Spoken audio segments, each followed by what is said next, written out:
Certain UCP MLAs who disagree with the province's restrictions have spoken out. 17 of them signed that open letter to Albertans saying how the lockdowns are causing more harm than good. Now, to discuss this in more detail is our legislative reporter and the Alberta correspondent with the National Post, Tyler Dawson, joining me once again from Edmonton. Tyler, does it not appear that maybe the United Conservative Party is not so united anymore? That certainly seems to be the case. There has been a little bit of internal dissent here and there over some things. There's been a handful of MLAs who've had some issues with the COVID restrictions. Drew Barnes being sort of the big one down your way. But yeah, this was a big deal. 17 out of 25 small town or rural UCP MLAs and 17 out of 63 UCP MLAs. So when you put those numbers sort of in context, this is about one quarter of the UCP caucus that is publicly dissenting from the restrictions being put in place by their party leader, by their premier Jason Kenney. And he said we accept caucus members having their own views and stuff, but the NDP seizing on it. Clearly, he's in a bit of a tough spot trying to keep everyone on board. You know, it's interesting. We spoke to Drew Barnes on Bridge City News as well, MLA for Cypress Medicine Hat, and he said, I'm here to represent my constituents, not necessarily to toe the party line. It's all about the constituents here and, their concerns they really have. Now, there was apparently a spill of COVID-19 at the Legislature with a small outbreak at the Premier's office. Tell me more. Yeah, so there were sort of rumors circulating late last week about that, and then it sort of came out because someone asked the New Democrats about it, and the New Democrats then asked about it in question period, sort of saying, why were we not given information about this? We haven't heard from contact tracers. The Premier's office didn't reach out to us or anything. And this sort of boiled over into quite a nasty Twitter spat on Tuesday, I think it would have been, when some of the people from the Premier's office saying, oh, the NDP is demanding the identities of these people who've fallen ill. The NDP saying, no, we just want to know whether or not perhaps some of our caucus members have come into contact with them. So it's been a little nasty down at down at the Legislature of late, but that was just another example of a small issue maybe that really sort of seems to have exploded into the public sphere in a kind of an ugly way. Tyler, the NDP's private member's bill on protecting the eastern slopes of the Canadian Rockies from coal mining has been allowed to proceed to the Legislature for debate. And the committee, which decides that private members' bills should go forward, gave unanimous consent, most notably the 6 UCP members on this committee. Tell me more. Yeah. So this bill is the one that the NDP brought in that would sort of put an end to the coal mining on the eastern slopes. Now, this obviously goes back some weeks, some months now, when the UCP said they were repealing the coal rules that had been in place since 1976. There was a big outcry. Small town mayors, country stars, Corb Lund, and others, Paul Brandt, that's who it was. It slipped my mind there for a hot second. They spoke out against it.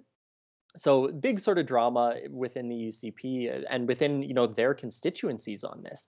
So the NDP has come back and brought this bill in, and what the bill would do is cancel all leases that were granted since the 1976 coal policy was repealed before it was put back in, and it would also make it more difficult for any company that wanted to coal mine in these areas, even if they weren't environmentally sensitive, they would need to come up with a whole land use plan and things like that.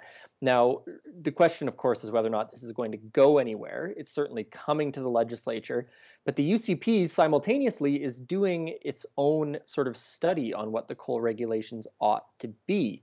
So even though there was this unanimity, even though 6 UCP MLAs sort of said this could go forward, it's no doubt going to be an interesting debate because this is a big issue and clearly a bipartisan issue. But the UCP has this other thing going on. So whether or not this bill, makes it all that far, I think it strikes me as unlikely. Let's put it that way. For those people who want to do some backcountry camping in our province this summer, hopefully we'll have great weather for it, they're going to have to come up with a few extra dollars. Now, the government announced that there'll be fees for random backcountry camping. So, Tyler, how much will the fees be and how much is the province hoping to generate? The province is hoping to generate about $1.5 million in the first year, and that goes up to the range of 2.5 in the second year.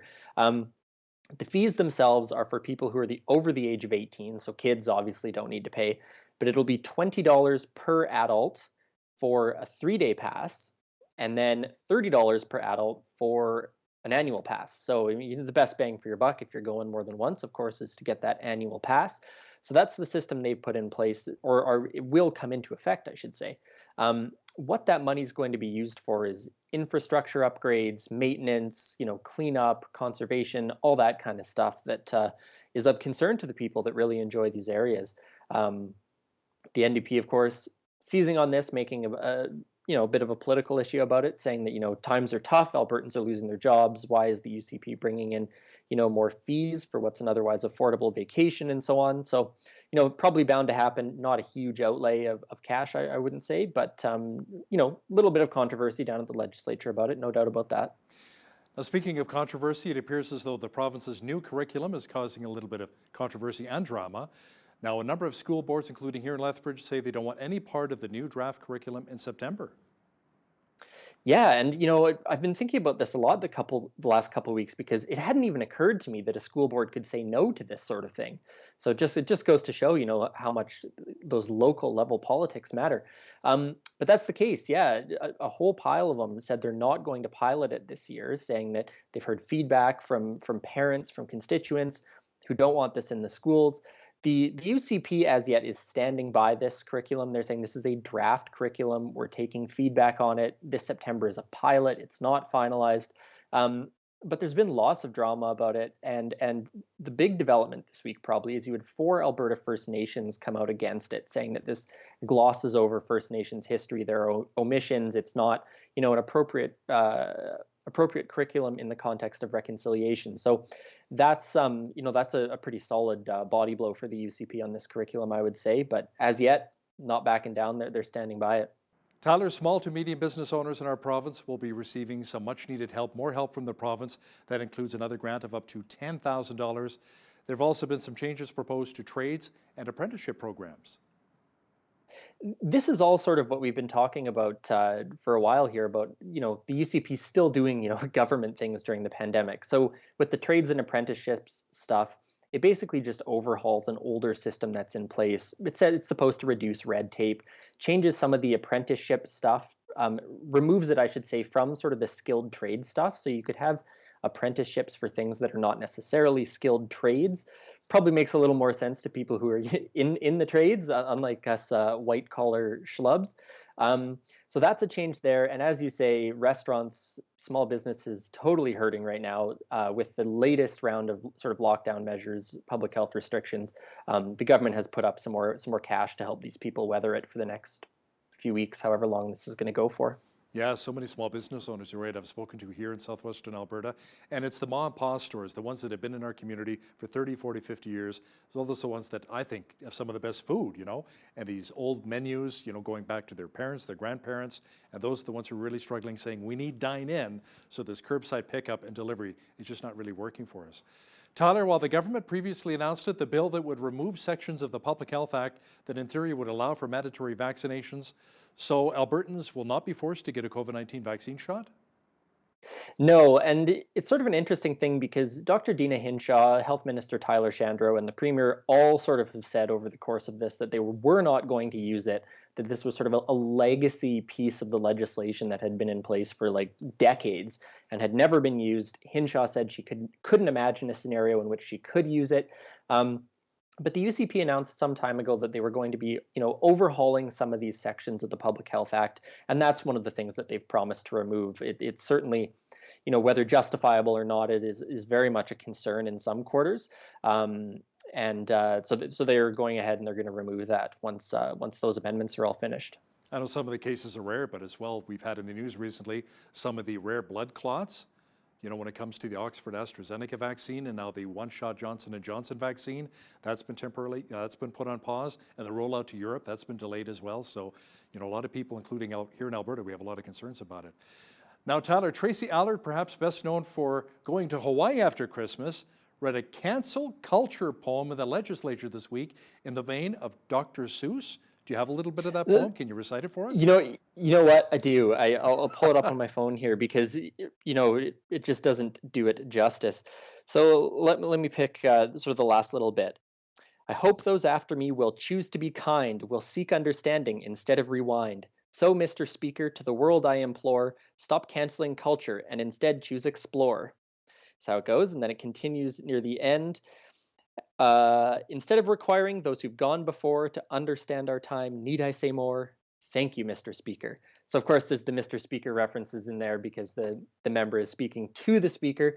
A bit of a lighter moment. She's getting made fun of on social media for it, but a little bit of levity down at the legislature, I think, is maybe not the worst thing at this particular moment. So how well was it received from some of the other MLAs? What did they have to say about it?